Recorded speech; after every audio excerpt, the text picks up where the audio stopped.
श्री विनोद नारायण झा।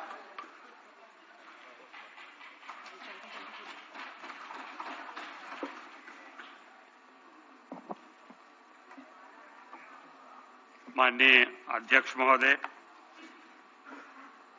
आज मैं आपको धन्यवाद देता हूं कि आपने इस महत्वपूर्ण मौके पर मुझे कुछ कहने का मौका दिया है। आज बिहार के स्वास्थ्य मंत्री जी ने प्रथम अनुपूरक व्यय में सम्मिलित अनुदान मांग के क्रम में 3,673 करोड़ रुपए से ज्यादा की अनुदान मांग रखी है। अपोजिशन की ओर से कटौती प्रस्ताव आया है। अध्यक्ष महोदय, आज जब ये लोग बोल रहे थे तो मैंने देखा आदरणीय दुबे जी और भूदेव बाबू भी चिंतित थे कि इतने पैसे क्यों दिए जा रहे हैं।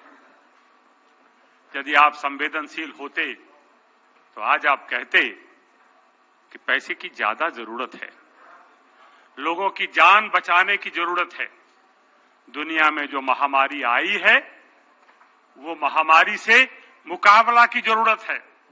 पैसे कितने भी खर्च हों, लेकिन एक भी आदमी का जीवन जाने न पावे, इसलिए जितनी पैसे की जरूरत है उतनी दीजिए। यदि आप संवेदनशील होते तब ठीक है, कटौती प्रस्ताव एक प्रक्रिया है आप, लेकिन शब्दों से तो कह ही सकते थे। मैं तो चाहता हूं कि अपोजिशन आज एक विशेष उदाहरण पेश करता देश में। जब स्वास्थ्य का बजट आया तो कटौती प्रस्ताव के बदले विपक्ष की ओर से बढ़ोतरी प्रस्ताव आता कि बजट को बढ़ा दीजिए, क्योंकि जो महामारी आई है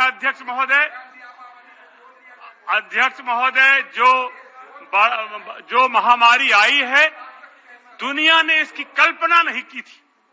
आज स्वास्थ्य के बजाय प्रमुख नेता कोरोना पर कंसंट्रेट कर गए। स्वाभाविक भी है, जो परिस्थितियां दुनिया में आज आई, किसी को उम्मीद थी क्या कि ऐसी परिस्थितियों का मुकाबला करना पड़ेगा।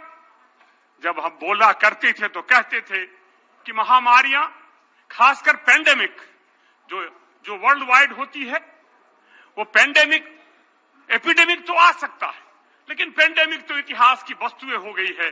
तब आती थी जब मेडिकल इंफ्रास्ट्रक्चर मजबूत नहीं था, जब स्वास्थ्य पर इतना काम नहीं हुआ था। अब वो तो इतिहास की वस्तु हो सकती है। आज ये एक चर्चा का विषय है और शोध का विषय है।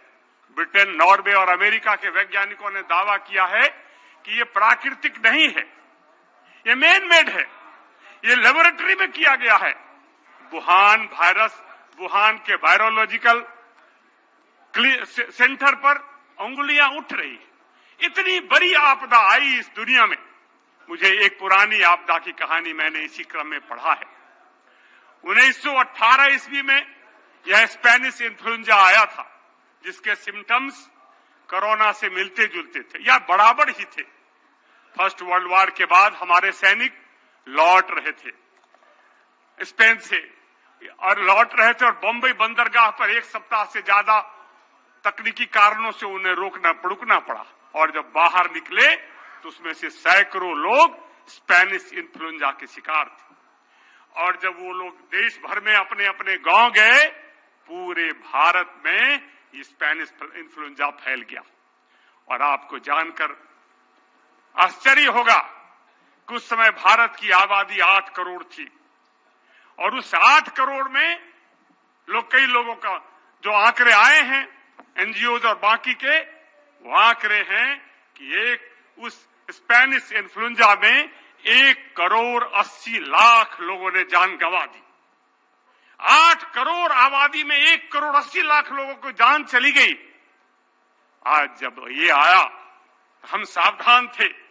भारत में नरेंद्र मोदी की नेतृत्व में सक्षम सरकार थी, बिहार में नीतीश कुमार के नेतृत्व में सक्षम सरकार थी। एक भी आदमी की मृत्यु हमारे दिल पर चोट पहुंचाता है। एक भी आदमी यदि बीमारी से मरे तो सबकी आंखें नम होती है। लेकिन जो इतना बड़ा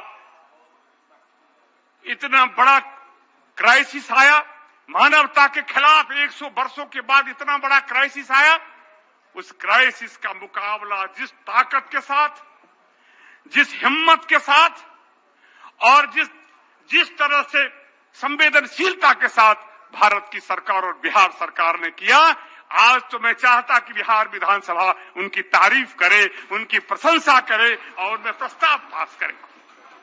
याद करिए बिहार में डेथ रेट के बारे में मैंने कहा कि एक आदमी का भी मरना हमें दुख पहुंचाता है, लेकिन जो दुनिया में डेथ रेट है और बिहार जिसको गरीब और कम संसाधन वाला राज्य माना जाता है, उस राज्य में कितनी मजबूती से लोगों ने मुकाबला किया। आज मैं कृतज्ञ हूं उन कोरोना वॉरियर्स का, उन डॉक्टरों का, उन नर्सों का, उन पैरामेडिकल स्टाफों का, जिन्होंने जान की परवाह नहीं की, जान की बाजी लगा दी और सरकार के कंधे से कंधा मिलाकर उन कोरोना वॉरियर्स ने लोगों को बचाने का काम किया। अनेक बड़े बड़े डॉक्टरों की जाने गई। आज वक्त है उन्हें उनके प्रति संवेदना व्यक्त करने का, और स्वास्थ्य बजट के दृष्टि से हमें जरूरत इस बात की है कि उनके लिए हम संवेदना व्यक्त करें और हम मजबूती से सरकार के साथ खड़े हो कि हम भगवान न करे कि तीसरी लहर आए, लेकिन यदि आए तो ये बताना चाहिए कि विपत्तियों में अब किस तरह लोगों ने कोशिशें की है, विपत्तियों में किस तरह अपोजिशन का कर्तव्य बनता है, और अनेक इतिहास है, मैं उसे दोहराना नहीं चाहता। आज उनको मजबूती से खड़ा होने की जरूरत है। लेकिन दुबे जी बात कर रहे थे और आप लोगों ने अपोजिशन पर मैं उंगली उठाना नहीं चाहता था, लेकिन आप लोगों ने तो बाधा डालने का प्रयास किया, और बाधा इस तरह डालने का प्रयास किया कि किस तरह अराजकता पैदा हो जाए, किस तरह ऐसी परिस्थितियां पैदा हो जाए कि सरकार परेशान हो जाए और सरकार अक्षम हो जाए। जब कोरोना महामारी आया, पहला लॉकडाउन लगाया, हमारे यहाँ पीपीई किट नहीं बनती थी। विस्तार से मंत्री जी बताएंगे, मैं लंबे विस्तार में नहीं जाना चाहता हूं, लेकिन अपोजिशन ने क्या किया, आपकी संवेदनशीलता क्या थी? ऐसा माहौल बनाया देश भर में कि ये बरसों लग जाएगा।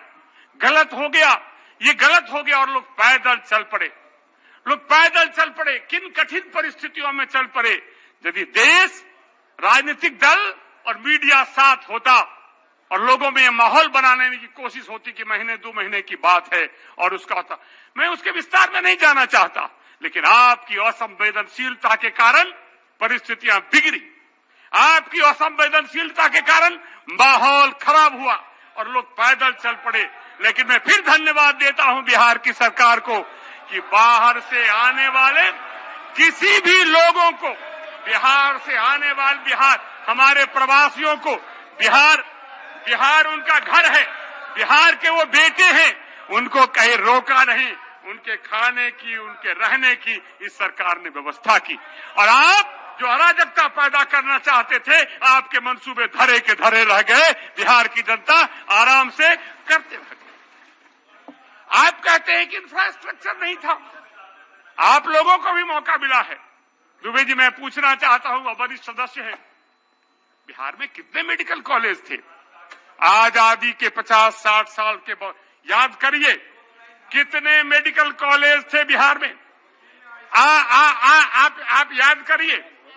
आप तो, मुझे तो याद है कि पटना का प्रिंस ऑफ वेल्स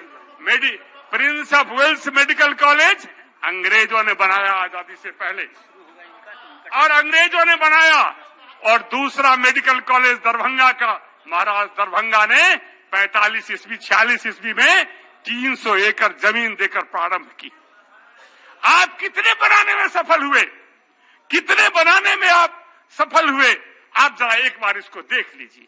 ये बिहार है जिसकी आज 2011 की जनगणना में हम 1102 घनत्व वाले राज्य है प्रति वर्ग किलोमीटर। इतनी बड़ी आबादी है, 94,000 इतने कम जमीन में इतनी बड़ी आबादी। माननीय सदस्य कंक्लूड किया जाए। अरे तो अभी तो हमारा बहुत समय होगा, मैं तो आराम से बोल रहा था। 50 तक आता है। तो इसलिए मैं आपसे जानना चाहता हूं कि 2-3 दरभंगा भागलपुर को छोड़ दीजिए और इसको छोड़ दीजिए। भागलपुर के बाद बेतिया छोड़ दीजिए सरकारी मेडिकल। तो जितनी भी मेडिकल कॉलेजें हैं, मुजफ्फरपुर हो, नालंदा मेडिकल कॉलेज हो, बोधगया, ये प्राइवेट लोगों ने खोली थी। आप धन्यवाद दीजिए कि यहाँ डबल इंजन की सरकार हुई और नीतीश कुमार के नेतृत्व में आज और तारकिशोर प्रसाद बहन रेणु के नेतृत्व में आज 1 दर्जन मेडिकल कॉलेज की सरकार की ओर से काम हो रहा है। आपने क्या किया? 3 मेडिकल कॉलेज 70 सालों में, और हमारा 15 साल का रिकॉर्ड देखिए।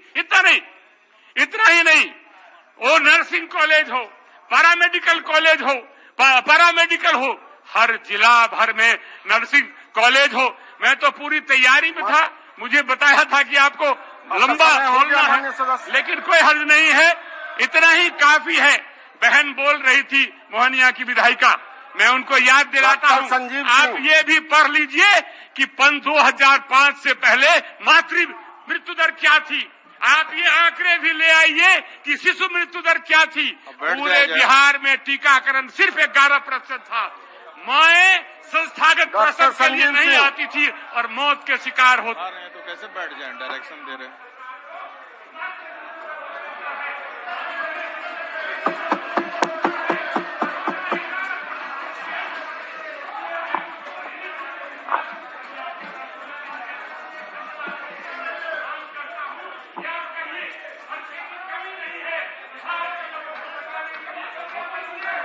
डॉक्टर संजीव जी।